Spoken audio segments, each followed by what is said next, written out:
Tudo é aparência e todos são distinguidos pela aparência com que se manifestam.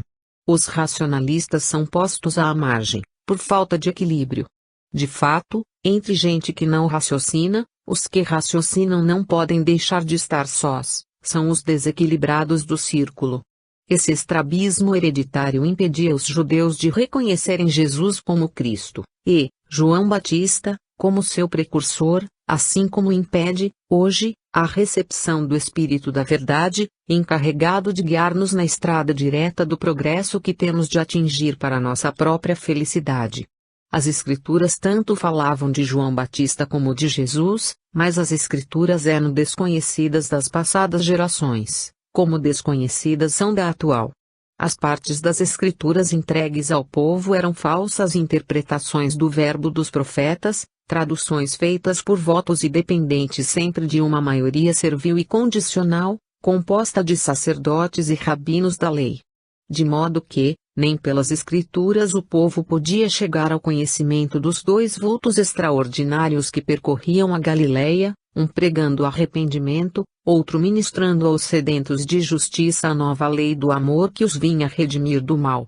A personalidade de João Batista, classificado por Jesus como o maior de todos dentre os nascidos de mulher, destaca-se solenemente pela sua austeridade no modo de anunciar o grande enviado, chegando a atrair multidões a si, que, convictas da sua superioridade moral e espiritual, e convertidas para uma vida superior, em sinal da mudança de situação a que eram levadas, entravam no Jordão limpando-se das mácula e gafeiras do homem velho e de lá saíam limpos de corpo para simbolizar a limpeza da alma a que aspiravam, por uma vida de progresso e perfeição. Os doutores da lei e os fariseus continuavam insubmissos ante a evidência que a verdade lhes oferecia. Não é que esse batismo de que fala o Evangelho fosse um sacramento instituído pelo profeta, para dar uma espécie de distintivo aos seus prosélitos, porque não representava mais que um ato público de momento, para a libertação do preconceito e do servilismo que dominavam os homens. Os fariseus, endurecidos e contumazes, repeliam antes a pregação do profeta do que o formalismo por ele lembrado para reformar uma lei bárbara, como era a da circuncisão, que já não tinha razão de ser, embora na época mosaica fosse uma necessidade higiênica. Duros de cerviz e incircuncisos de coração, não deixariam a religião de seus pais, a religião dos magnatas, dos poderosos e governadores para receberem a palavra humilde e simples do pobre carpinteiro, que eles bem conheciam e propositalmente repetiam. A verdade, entretanto, é que a sabedoria que manifestavam foi justificada por suas obras, e hoje todos vemos quão pretensiosas eram as suas intenções e quão errados se achavam na sua justiça. Mas o moderno farisaísmo não cessou ainda a sua ação, e àqueles que trabalham pela divulgação da verdade, não lhe devem ignorar as investidas, que continuam, para que prevaleçam suas maldosas intenções. Estamos nos tempos de ceifa e de joeiramento, e o bom grão não pode ficar ao lado do joio, para que não se contamine. A geração futura nos pedirá conta do trabalho que fizemos e oxalá ela não nos incrimine de imperícia, ou de falta nos deveres que nos foram confiados. 10. A primeira excursão evangélica. Reunindo Jesus os 12, deu-lhes poder e autoridade sobre todos os demônios, e para curarem os doentes, e enviou-os a pregar o reino de Deus e fazer curas, dizendo-lhes: nada leveis para o caminho, nem bordão nem alforge, nem pão, nem dinheiro, nem tenhais 2 túnicas. Em qualquer casa em que entrardes, nela ficai e dali partireis. Em qualquer cidade em que vos não receberem, saindo dela, sacudi o pó dos vossos pés em testemunho contra eles. Tendo eles partido, percorreram as aldeias, anunciando as boas novas e fazendo curas em toda a parte. Ora, o tetrarca Herodes soube de tudo o que se passava e ficou perplexo, porque uns diziam: João ressuscitou dentre os mortos, e outros: Elias apareceu, e outros: levantou-se um dos antigos profetas. Disse porém Herodes: eu mandei degolar a João, mas quem é este de quem ouço tais coisas? E procurava vê-lo. Quando voltaram os apóstolos, relataram-lhe tudo o que haviam feito. e ele, levando-os consigo, retirou-se à parte para uma cidade chamada Betsaida.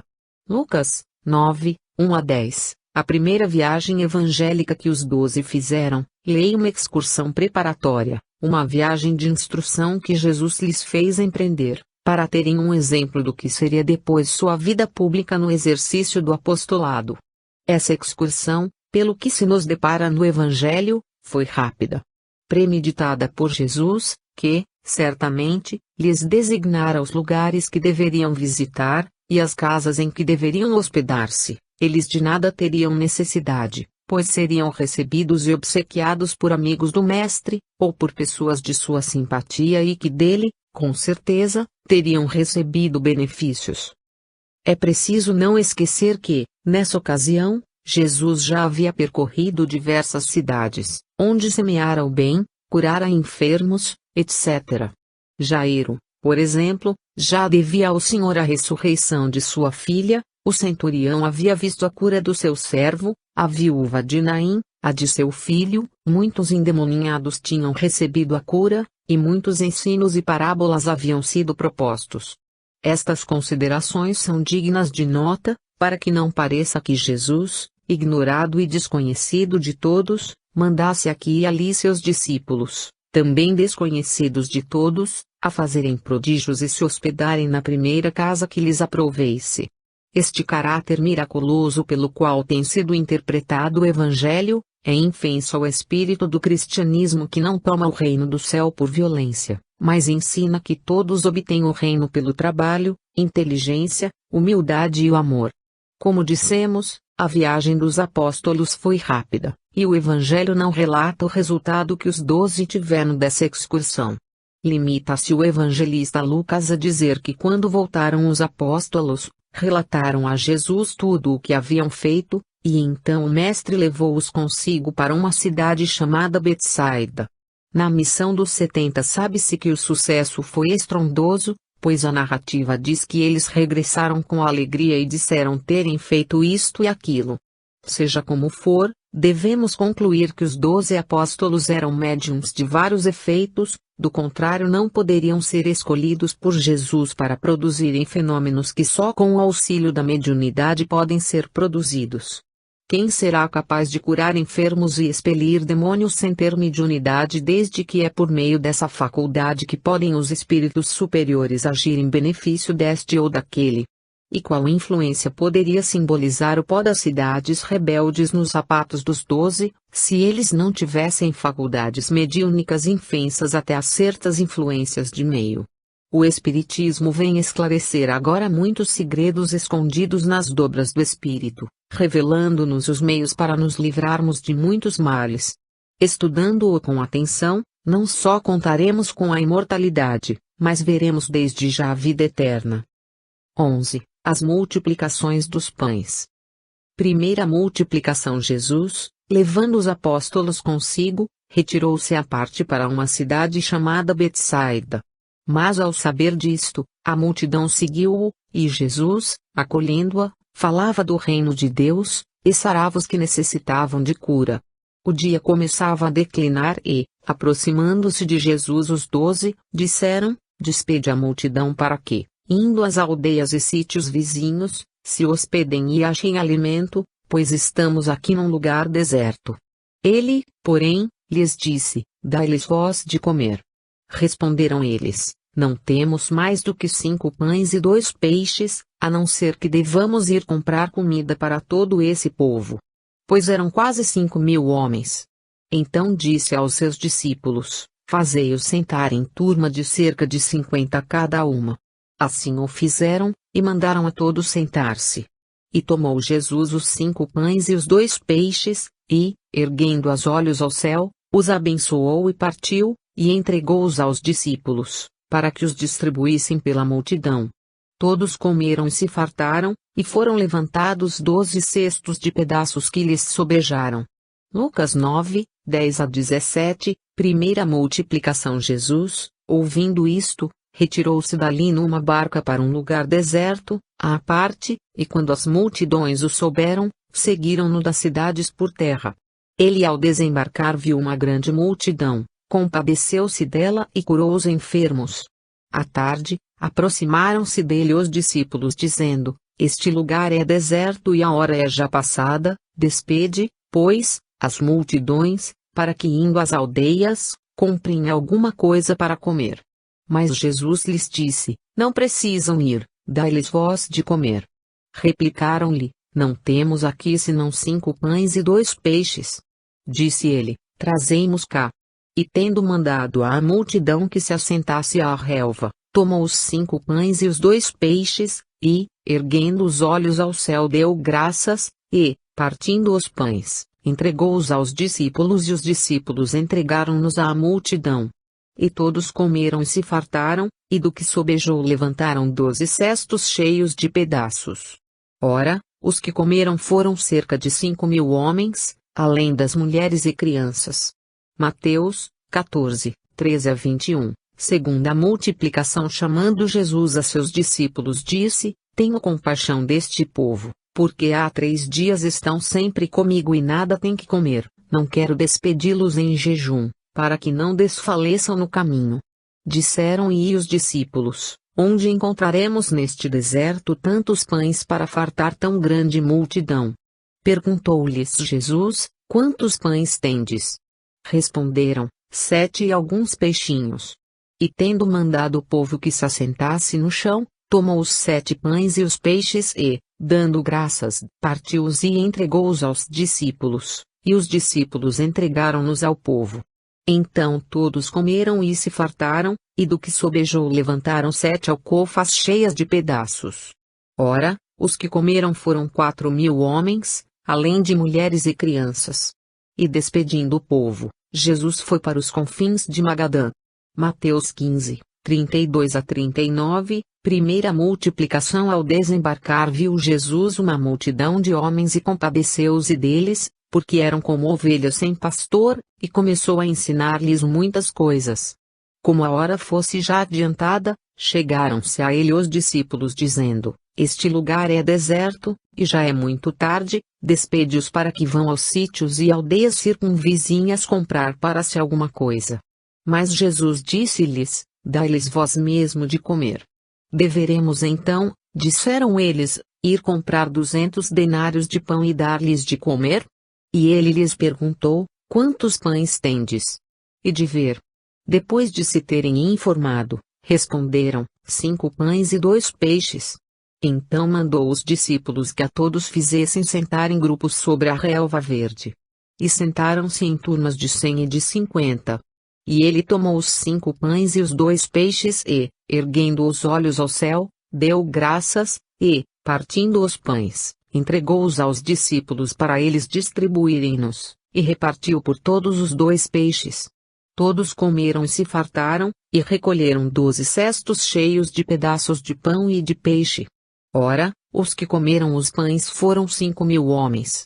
Marcos 6, 34-44. Segundo a multiplicação. Naqueles dias, como houvesse de novo concorrido uma grande multidão, e não tivesse que comer, chamou Jesus os discípulos, e disse-lhes: Tenho compaixão deste povo, porque há 3 dias que está sempre comigo e nada tem que comer, e se eu os mandar para suas casas em jejum, desfalecerão no caminho, pois alguns há que vieram de longe.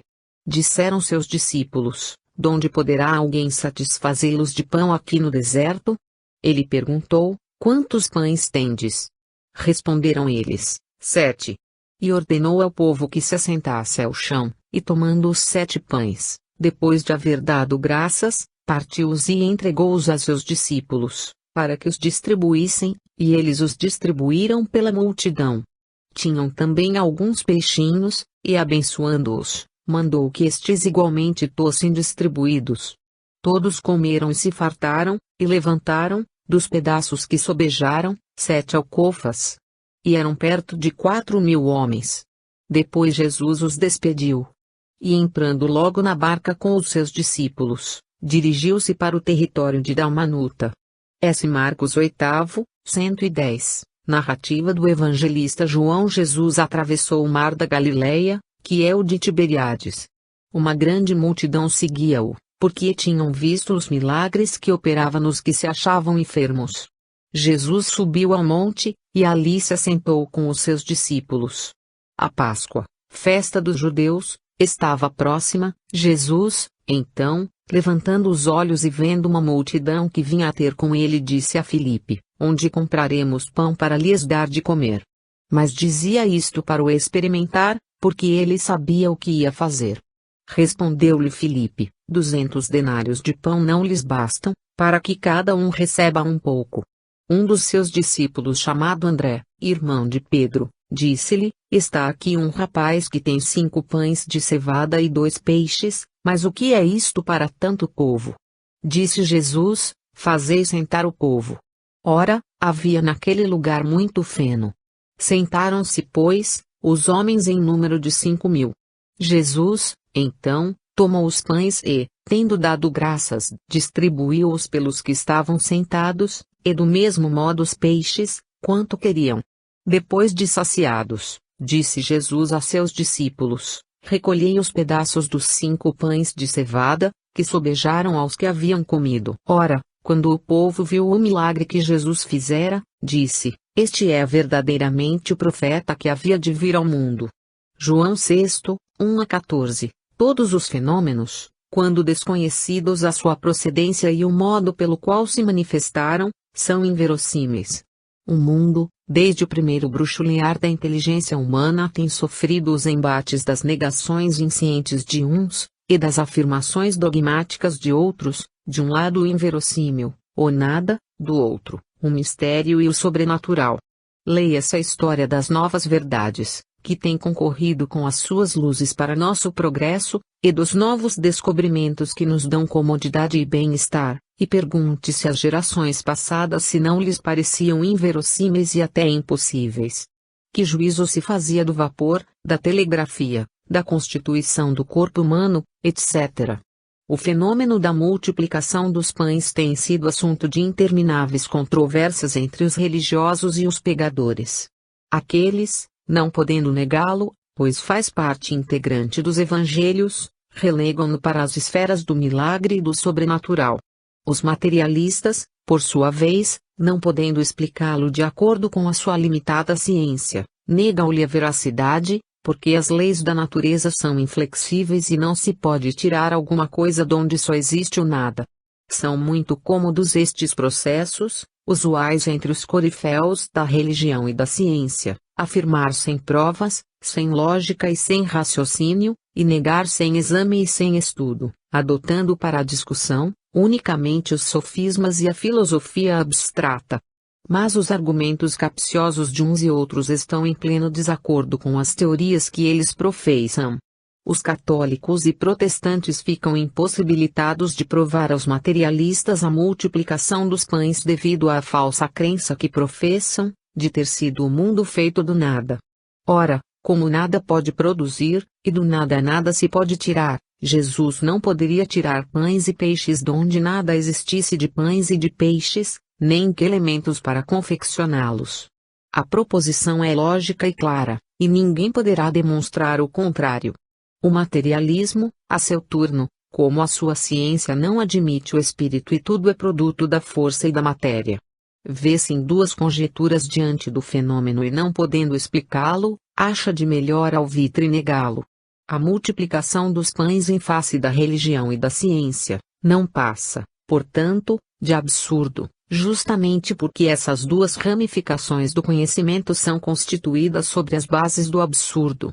E assim, impedidas de tratarem do fenômeno por não poderem explicá-lo claramente, a religião o relega para o domínio do milagre, do sobrenatural, e a ciência o arroja para os báratros da negação e do nada. O Espiritismo apresenta-se justamente no momento propício em que as verdades evangélicas são menosprezadas para reintegrá-las no seu verdadeiro lugar, dando-lhes o justo valor. E assim vem ele explicá-las de acordo com a razão e com a verdadeira ciência, conforme as leis naturais. A ciência e a religião oficiais, divididas em dois campos de ação, se chocam e se contradizem, eternizaram a sua luta em prejuízo da humanidade. Deus fez soar a hora das grandes reivindicações e o Espiritismo foi chamado para solucionar os problemas inextricáveis para a religião e para a ciência. Ora, vamos ver como os espíritos encaram o transcendental fenômeno da multiplicação dos pães no deserto. A panificação do trigo, sob as ordens e direção de Jesus Cristo, no deserto, não pode deixar de obedecer à lei da materialização dos corpos. Tenham eles a natureza que tiverem, sejam de carne, de massa, de pedra. O fenômeno da materialização tem como complemento da desmaterialização, e se assenta justamente num princípio positivo proclamado pela ciência materialista, que é a existência, no universo, da força e da matéria. Força e matéria são os princípios constitutivos do universo. Mas, como está mais que provado que a força e matéria não podem por si sós produzir fenômenos inteligentes, e todo efeito inteligente deve forçosamente ter uma causa inteligente, o Espiritismo vem demonstrar a existência de inteligências livres e individualizadas que presidem a direção da força e manipulam a matéria em suas múltiplas manifestações objetivas. Para todas as obras ocorrentes na vida mundial, precisamos da força e da matéria, sem elas nada podemos produzir, mas ninguém é capaz de afirmar que unicamente a força e a matéria sejam capazes de erguer uma casa, de construir e mover uma máquina, de confeccionar um pão. Para tudo isso não dispensamos a força e a matéria, mas a força e a matéria sem a nossa ação inteligente em qualquer dessas obras, nenhum efeito teriam. Esta é a verdade capital, e para o que concerne às coisas espirituais, à metafísica, não podemos deixar de nos basear nos mesmos princípios. No universo todo, existe a força e a matéria. Na atmosfera terrestre a força e a matéria se manifestam de modo frisante, no deserto e no monte, nas cercanias do Tiberíades, não podia deixar de haver profusão de força e matéria. A região aérea é provida de todos os alimentos de vida que constituem nossos corpos. Não há vácuo na natureza. A própria natureza não é uma expressão abstrata, mas, sim, a constituição de seres e coisas em suas múltiplas e variadas formas, assim como no éter existem animálculos visíveis com o auxílio do microscópio mais imperceptíveis aos nossos sentidos limitadíssimos, devem existir diversos corpos orgânicos e inorgânicos, materiais admiráveis, elementos de vida invisíveis que nos deslumbrariam se nos fosse dado vê-los. O que é a força? O que é a matéria? Vemos a força transformar-se em matéria e a matéria transformar-se em força. Os fenômenos de materialização e desmaterialização dos corpos, constatados por sábios de valor, nas sessões espíritas, não podem mais ser negados por qualquer príncipe da ciência nem pontífice da religião. Quem será hoje capaz de assegurar que a força não se condensa transformando-se em matéria, e que a matéria não se rarefaz transformando-se em força? Mas abordemos de rijo o caso da multiplicação dos pães, sem preconceitos e sem temor do ridículo da ciência oficial. Encaremos o caso de acordo com as experiências dos mais renomados sábios contemporâneos. Comecemos pelos resultados obtidos por William Crookes.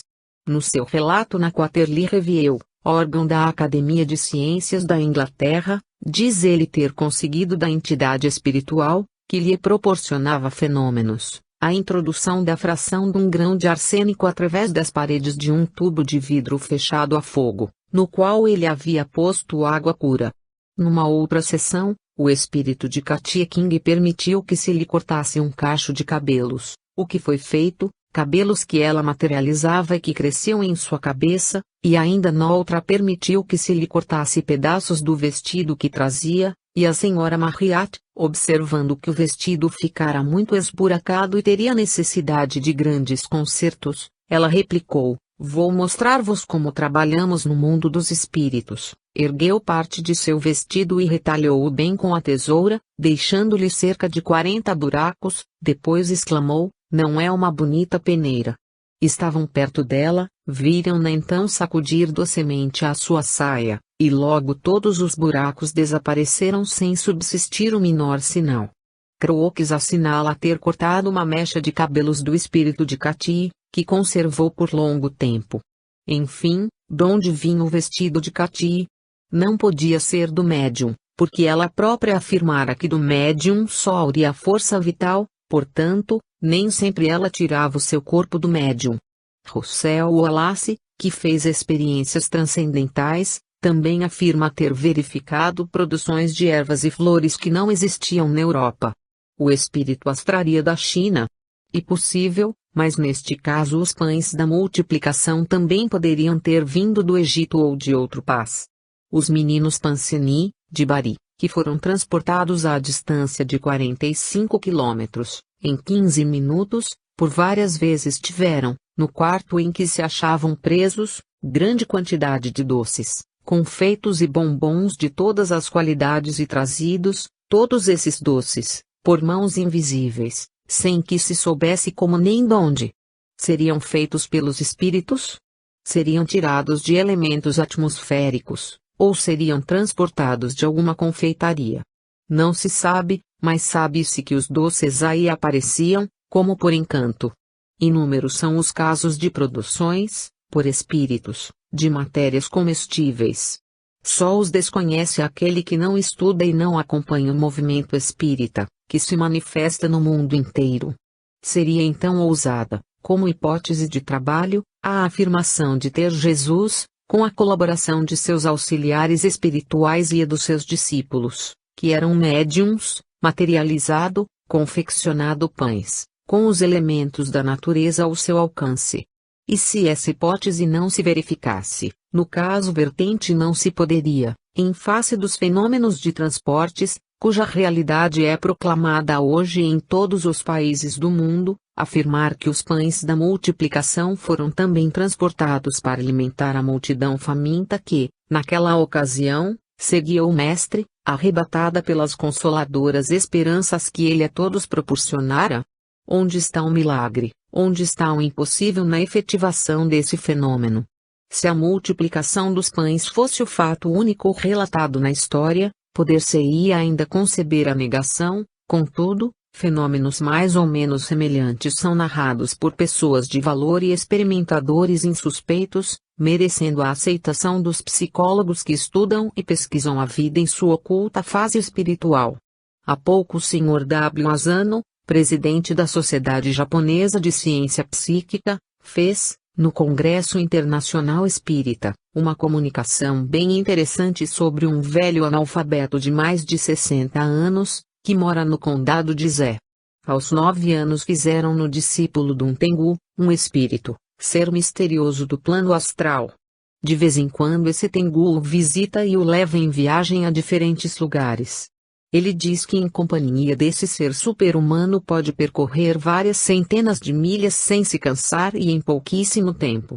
E acrescenta que esse estranho ser muitas vezes lhe dá vários objetos, livros, pergaminhos, ou então ofertas para o santuário, como bolos de arroz, peixes secos, frutas, doces, etc. Deixamos de fazer referência aos casos narrados nas Escrituras a tal respeito, convidando os leitores a estudá-los para uma perfeita compreensão do fenômeno.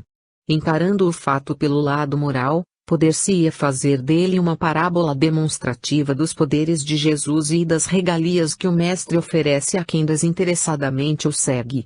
Com efeito, só com Jesus teremos tudo o de que precisamos neste mundo, e ainda mais, os talentos e as minas concedidas como premissas para a aquisição da felicidade no outro mundo. O inclitorador lusitano, que perlustrou o solo brasileiro, num dos seus sermões, diz: quereis ter pão? Quereis tê-lo em abundância? Segui a Jesus.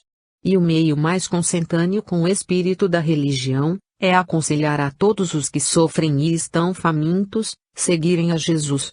Assim como o Mestre multiplicou, no deserto, os pães e os peixes, e saciou a multidão faminta, recolhendo-se ainda da sobra muitos cestos de pedaços de pães e de peixes, assim continuará ele a fazer aos que buscarem a sua palavra, aos que lhe obedecerem os preceitos, aos que tomarem vivo interesse pelo seu próprio progresso espiritual. De duas naturezas eram os pães que Jesus ofertou à multidão, que, pressurosa, seguia seus passos, o pão para o corpo e o pão para a alma, o pão que sacia a fome do espírito. elevemo-nos em reconhecimento e gratidão pelas muitas graças que cotidianamente dele vamos recebendo e não nos esqueçamos de que bem-aventurado não será só o que ouviu a palavra do Evangelho, mas sim o que a puser em prática. 12. O maior no reino dos céus. Levantou-se uma discussão entre eles, discípulos, sobre qual deles seria o maior. Mas Jesus, percebendo o pensamento dos seus corações, tomou um menino, pô-lo junto de si, e disse-lhes: Quem receber este menino em meu nome, a mim me recebe; quem receber a mim, recebe aquele que me enviou, pois aquele dentre vós todos que é o menor, esse é grande.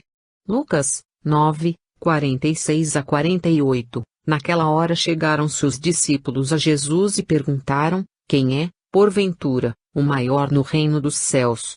Jesus, chamando para junto de si um menino, pô-lo no meio deles e disse: Em verdade vos digo que se não vos converterdes e não vos fizerdes como meninos, de modo algum entrareis no reino dos céus.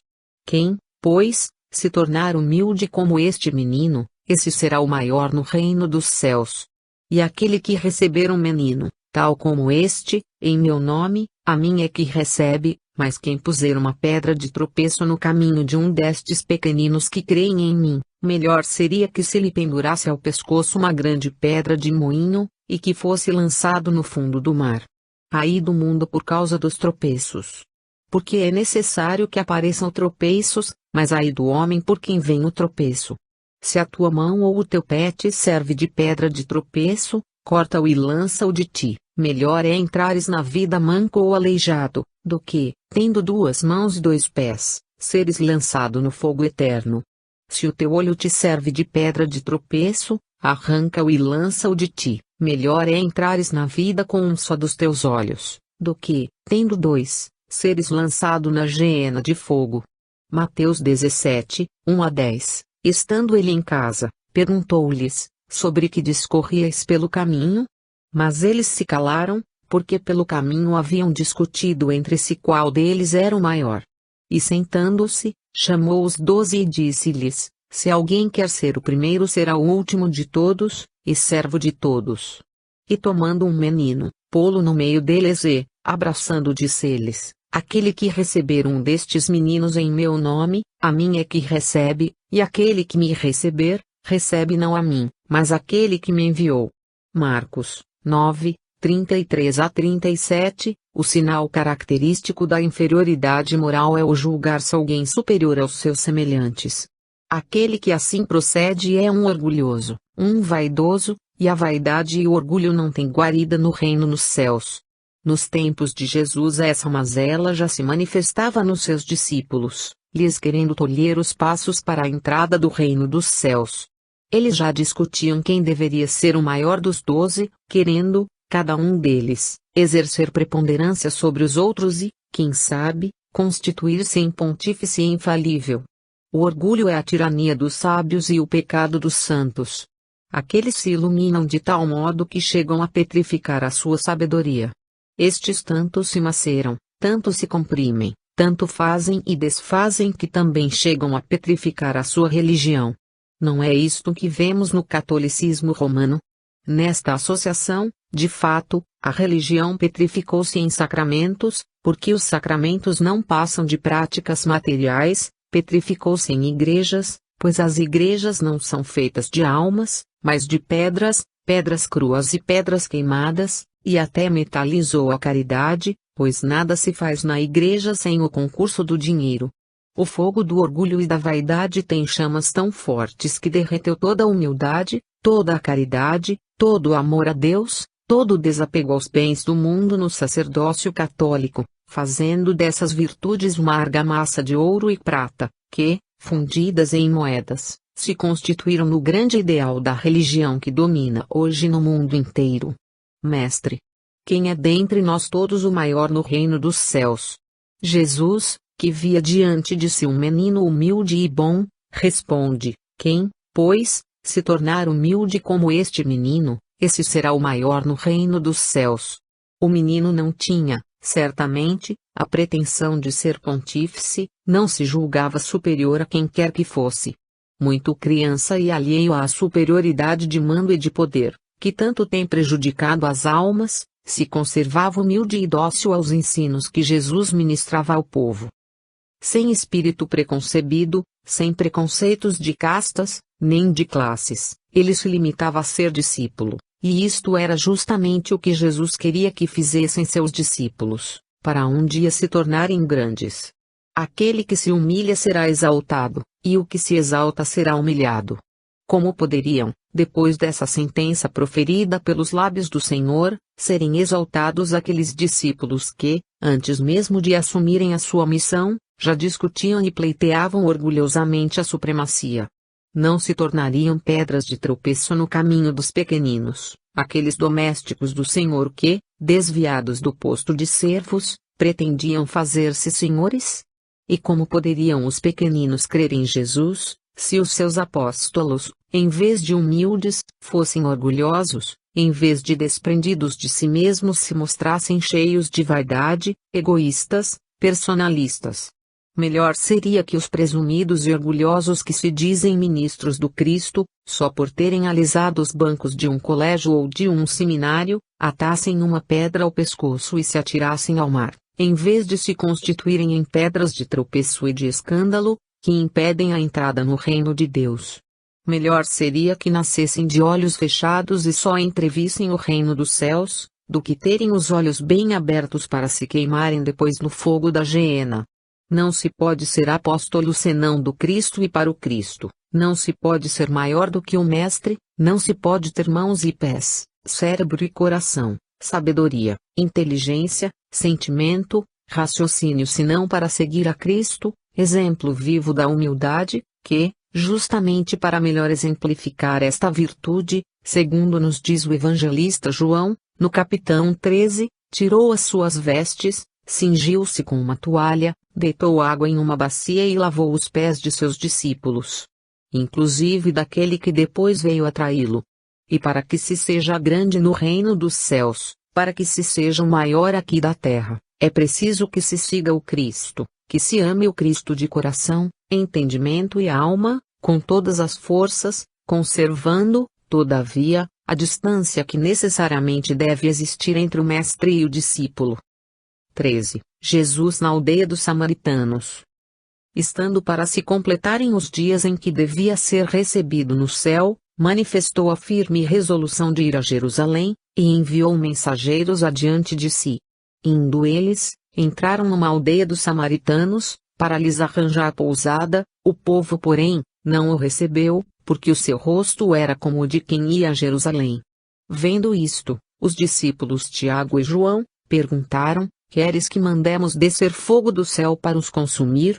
Mas ele, virando-se para eles, os repreendeu e disse: Vós não sabeis a que espírito pertenceis. E foram para outra aldeia. Lucas 9, 51 a 56, ia Jesus para Jerusalém, e, de passagem por Samaria, os discípulos tentaram arranjar hospedagem para si mesmos e para Jesus, e não o conseguiram. O motivo desse desarranjo não se pode saber ao certo, pois, embora fossem os samaritanos inimigos figadais dos judeus, não havia entre eles tanta prevenção contra Jesus. Pois eles já bem sabiam que Jesus só era judeu quanto ao corpo, pois, o seu idealismo não estava circunscrito a qualquer racionalismo terreno e prejudicial. Ele já havia dito ter vindo ao mundo para salvar o mundo.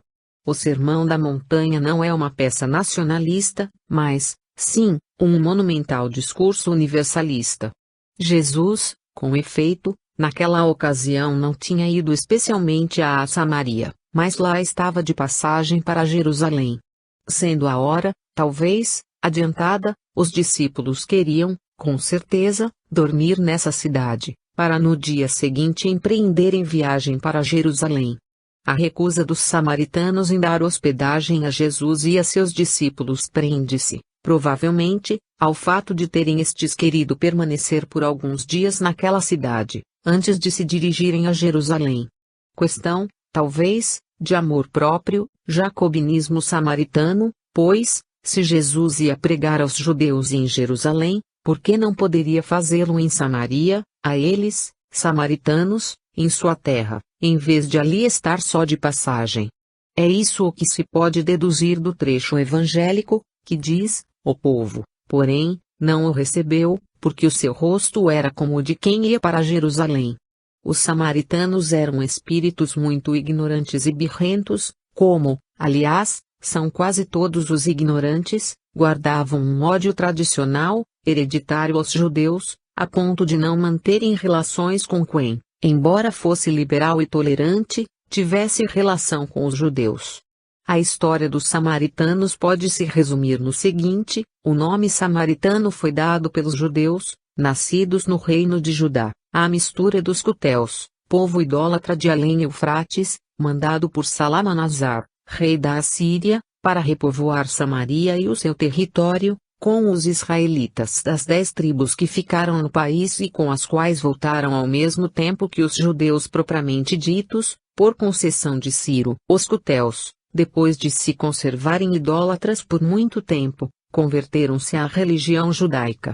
Esse fato talvez tenha raízes nas devastações causadas pelos leões no referido país, devastações atribuídas pelos cuteus à cólera do deus daquele país, e que depois foi solucionada pela intervenção de um sacerdote de Jeová, enviado pelo rei da Assíria para os instruir.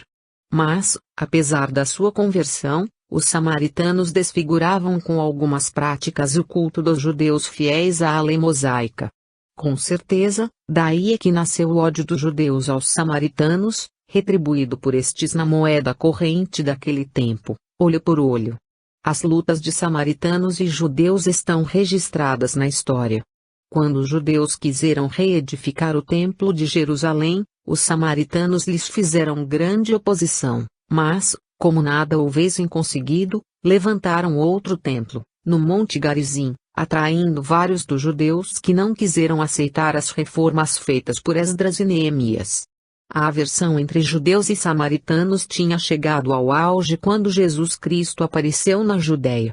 Nessa época não havia relação alguma entre Jerusalém e Samaria, e a maior injúria que se podia fazer a um judeu era chamá-lo de samaritano. A prevenção era tal, que, para não humilhar assim de supetão os seus discípulos, Jesus, a princípio, lhes proibiu a entrada nas cidades dos samaritanos, mas depois tentou a conversão destes. As crenças e cultos dos samaritanos diferiam dos judaicos em 3 pontos: não reconheciam como escritura sagrada senão os 5 livros de Moisés, não admitiam as tradições dos doutores judeus, aceitavam somente a palavra escrita, sustentavam que era necessário prestar culto a Deus no Monte Garizim, onde os patriarcas o tinham adorado, ao passo que os judeus queriam que os sacrifícios fossem única e exclusivamente oferecidos no Templo de Jerusalém. Ciente agora da disposição de espírito dos samaritanos, o estudante da Escritura há de compreender melhor a passagem do Evangelho acima referida.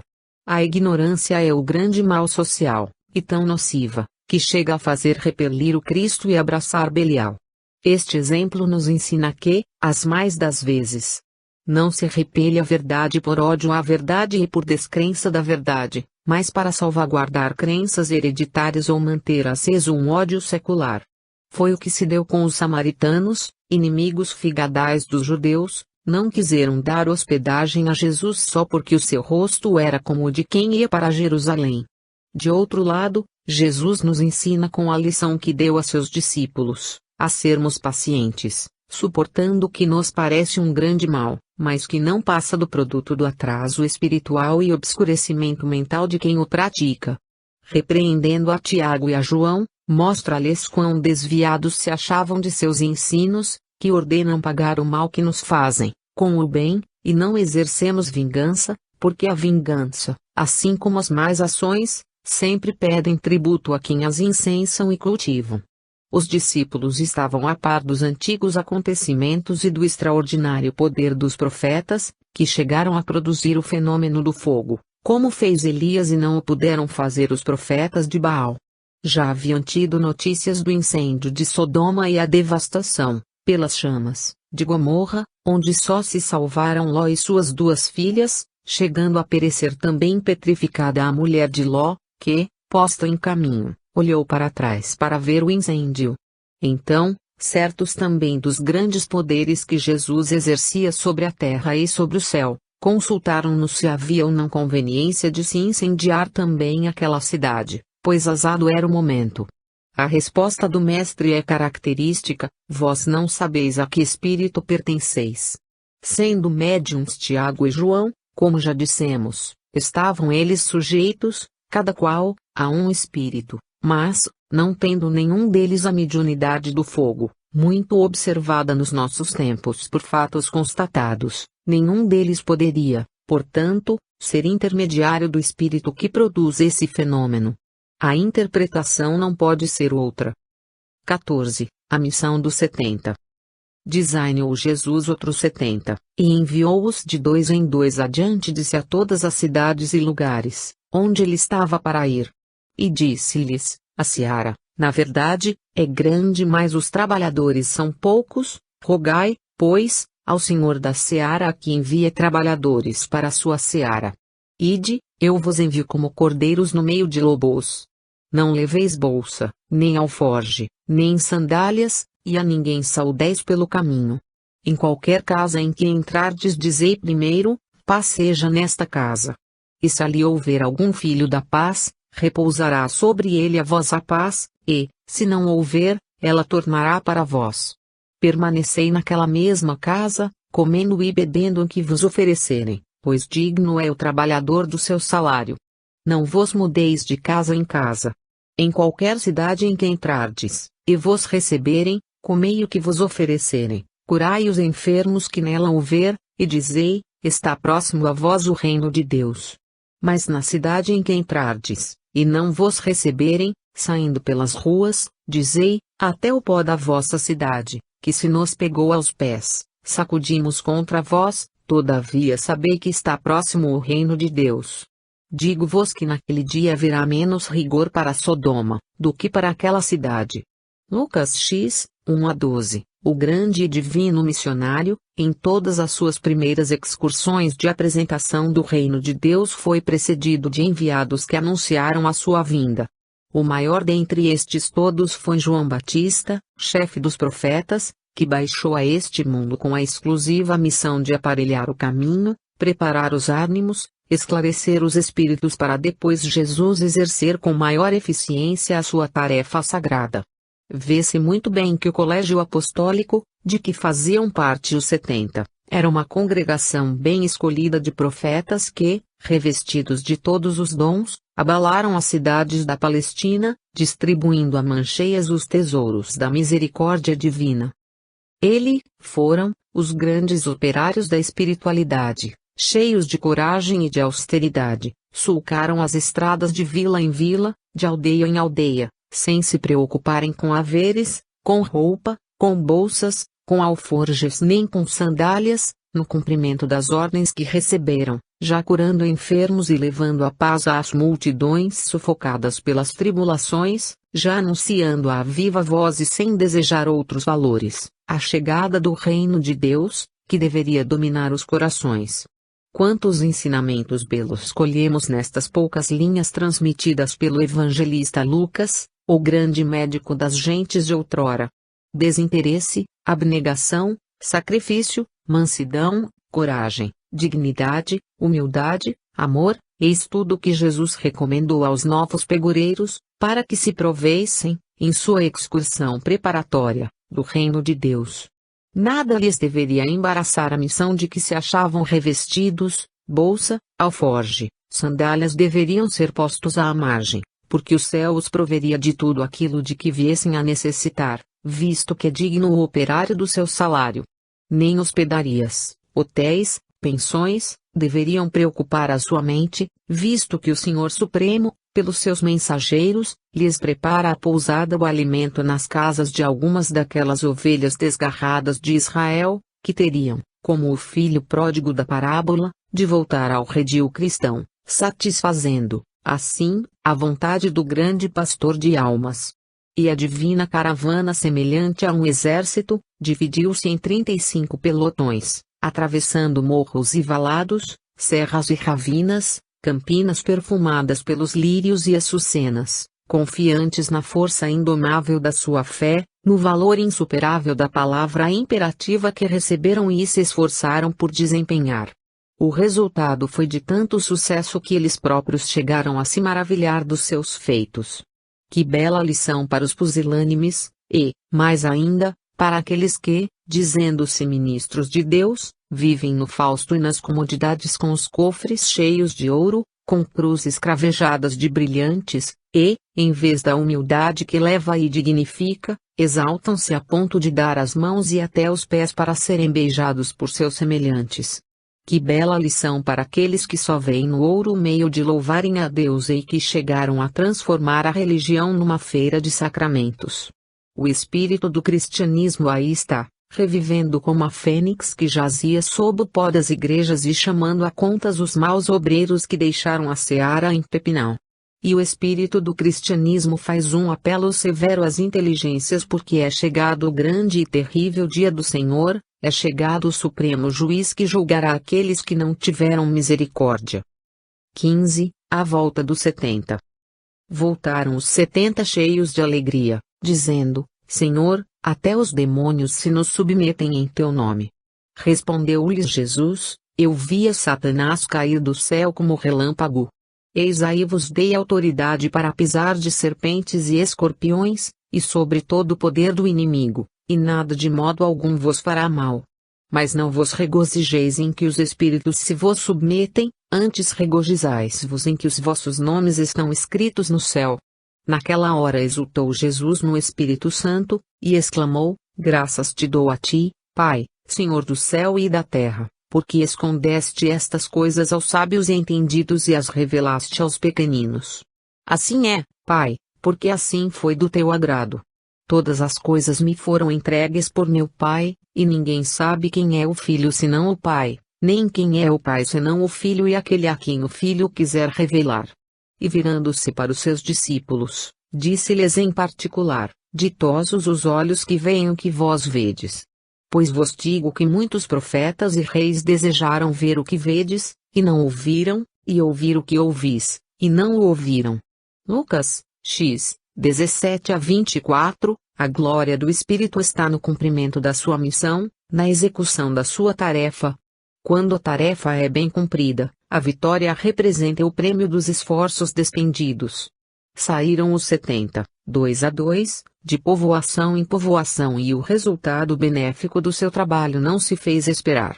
Tão grande foi a messe que eles próprios se admiraram. A autoridade que os revestiu foi tão poderosa que chegou a surpreendê-los. Até os demônios se nos submetem em teu nome. Com efeito, eles não tinham verdadeiro conhecimento de Jesus, embora já tivessem testemunhado extraordinários fenômenos, fatos, operados pelo meigo rabino. E foi isso que Jesus disse na sua ação de graças ao Supremo Senhor: Ninguém sabe quem é o Filho senão o Pai, nem quem é o Pai senão o Filho, e aquele a quem o Filho quiser revelar. O conhecimento de Jesus só se pode ter pela revelação.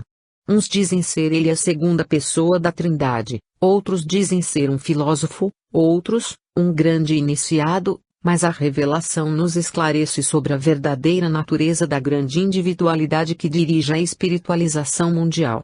São muito significativas as palavras do Mestre, em resposta: Eu via Satanás cair do céu como relâmpago, eis aí vos dei autoridade para pisar de serpentes e escorpiões, e sobre todo o poder do inimigo, e nada de modo algum vos fará mal. Não querem elas exprimir a significação de um diabo pessoal, como já se tem dito várias vezes, mas, sim, a dos espíritos adversários da sua doutrina, os fariseus, escribas, saduceus e os caifases do espaço, coorte do mal, que retardavam o progresso moral dos homens daquele tempo. São esses os escorpiões e as serpentes que perturbam os lares e as sociedades, inoculando nas almas a peçonha do seu orgulho, o veneno do seu egoísmo e do seu falso saber. Entretanto, esse fato de expelir espíritos que, à primeira vista é prodigioso, absolutamente não tem sanção se o nosso nome não estiver escrito no céu. Isto sim é que tem valor para Jesus, cada um de nós ter, no céu, escrito o nosso nome, como filhos do Pai Celestial, membros da divina família. E para que assim aconteça é indispensável que, compenetrados dos ensinos de Jesus, pratiquemo-los em sua ampla significação, sob os auspícios do Espírito da Verdade, que veio reivindicar os direitos cristãos, conspurcados pelas seitas sacerdotais que infestam o nosso planeta. Magnífica, tocante é a exaltação do Mestre, rendendo graças ao Senhor Supremo por haver ele escondido essas manifestações divinas dos sábios e entendidos e tê-las revelado aos pequeninos. E não é verdade que atualmente se reproduz essa revelação em todos os âmbitos da Terra? Não é certo que os pequeninos, com a vista desdobrada pelo poder celeste, enxergam o que não veem os sábios e os entendidos, que blasonam ciência mas não têm ciência, exaltam o seu entendimento e não têm entendimento. Não vemos sábios teólogos, mestres em Israel, doutores de capelo e borla, com anéis de esmeralda, de safira, de rubi, que ignoram todas estas coisas, não compreendendo senão a ciência que lhes dá a manutenção da vida material. Felizes os que começam a estudar a ciência do céu, porque não verão a morte. Felizes os que se aproximam de Jesus, contritos, humildes, porque deles é a verdadeira ciência. Felizes os que estudam no Evangelho a orientação da vida, pois chegarão salvos e felizes, ao grande porto de salvamento. Desgraçados dos sábios e entendidos, pois verão trevas. Infelizes os que repudiam a palavra de Jesus, porque não terão arrimo no seu andar, não terão consolação nas dores, nem bálsamo que lhes suavize os males da vida. Excelentemente felizes. Felicíssimos os que já trazem os seus nomes escritos no céu. 16. Oração dominical, o valor da prece. Estava Jesus orando em um certo lugar, e, quando acabou, disse-lhe um dos seus discípulos: Senhor, ensina-nos a orar, como João ensinou a seus discípulos. Ele respondeu: Quando orardes, dizei: Pai, santificado seja o teu nome, venha o teu reino, dá-nos o pão nosso de cada dia, perdoa-nos as nossas faltas, porque também nós perdoamos aos nossos devedores, e não nos deixes cair em tentação. Lucas 11, 1-4. A prece é um brado da alma que estabelece e coloque-o com os poderes superiores e irradia os seus anelos pelo espaço infinito, que é o seio de Deus. A prece não está nos lábios, mas no coração, não é uma ação corporal, mas espiritual, não tem fórmulas, nem horas, nem lugares, está fora do tempo e do espaço. Ela pode representar uma súplica, um pedido, uma glorificação ou uma ação de graças. A oração dominical, ou do Senhor, reúne todas essas condições. Ela é confissão, é comunhão, é perdão, é humildade, é exaltação de amor. O valor da prece, segundo o espírito do cristianismo, não está, pois, no número e na beleza das palavras, mas sim na intenção de quem ora. Muito diferente da dos católicos é a prece dos cristãos. Aquela consta de inumeráveis orações e ladainhas, que não falam ao sentimento, nem exaltam a razão. Constituem elas passatempo com cantos, música de órgão ou orquestra, que deliciam a audição mas não têm acesso à alma. Quantos católicos, protestantes e até espíritas nós vemos, presos à oração, mas, apesar de repetirem muitas vezes por dia a oração dominical, não perdoam a seus desafetos e vivem com o coração transbordando de ódio. Terá valor, essa oração? Estarão eles solicitando o perdão de Deus ou a sua própria condenação, quando dizem: Senhor, perdoa as minhas ofensas como eu perdoo aos meus ofensores? Examinem-se os que oram, e escolham se devem continuar a orar com a mesma disposição de espírito. 17. Os laudatórios e a observância dos mandamentos. Enquanto assim falava, uma mulher do meio da multidão levantou a voz e disse-lhe: Bem-aventurado o ventre que te trouxe, e os peitos a que foste criado. Mas ele respondeu: Antes bem-aventurados aqueles que ouvem a palavra de Deus e a observam. Lucas 11, 27-28. O motivo exclusivo da vinda de Jesus ao mundo foi a pregação da palavra de Deus. Nenhum outro intuito poderia abalar o divino Mestre a deixar as alturas, a vida eterna, e se enclausurar na vida mortal em que esteve, em que sofreu e foi tão real compreendido. Os laudatórios, as palmas, as felicitações não lhe prendiam a menor atenção, e, quando havia ocasiões para laudatórios, ele sabia muito bem opor os laudatórios suas incisivas sentenças, que se gravavam no coração dos seus seguidores. Bem-aventurado o ventre que te trouxe e os peitos que te criaram, disse a mulher extasiada com a sua palavra de amor e verdade. E o mestre respondeu.